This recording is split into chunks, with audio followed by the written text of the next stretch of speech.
Баланы сүндеттеу орнын құқығын бұзу ма? Бәріне сәлем, сізбен бірге адвокат Таир Насханов. Мен бизнесті қорғаумен айналсам. Бүгін біз балаға сүндетке отырғызу немесе медицина тілінде циркумцизия туралы айтатын боламыз. Лайк басып, YouTube каналыма жазылыңыздар.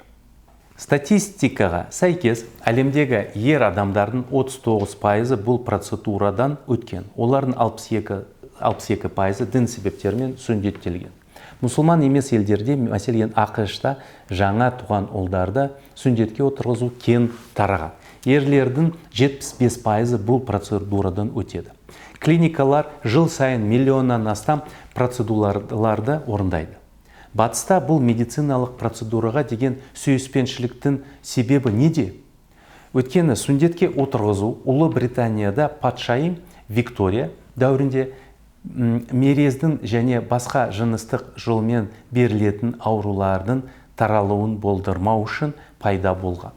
Бірінші дүниежүзілік соғыста бұл процедураға ықпал етті. Әскерлер майданға жіберілмес бұрын жаман аурудың алдын алу үшін сүндетке отырғызылған. Естеріңізде болса, 1928 жылы пенициллин пайда болғанға дейін мерез өлімге әкелетін ауру болатын. Екінші дүниежүзілік соғыстан кейін бұл процедура Солтүстік Америка штаттарының медициналық сақтандыруына толығымен енгізілді. Бізде жағдай қалай? Дәрігерлер мен емханалар интернеттен немесе достардың ұсыныстары бойынша табылады. Кейбір ата-аналар ескіше молдаларға жүгінеді.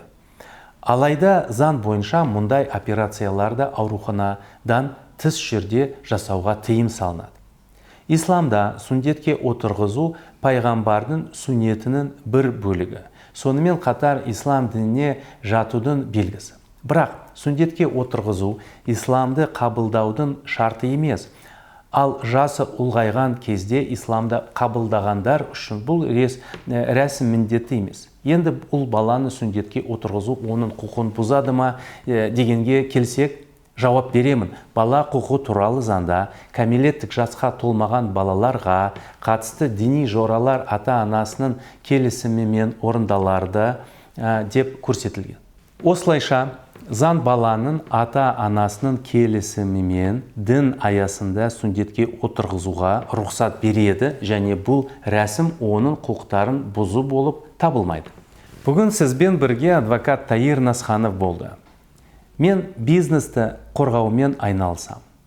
Лайк басып, YouTube каналыма жазылыңыздар. Бейне тақырыбы немесе бизнесіңізді қорғау туралы сұрақтарыңыз болса, түсініктемелерде жазыңыз. Мен жауап беруге тырысамын.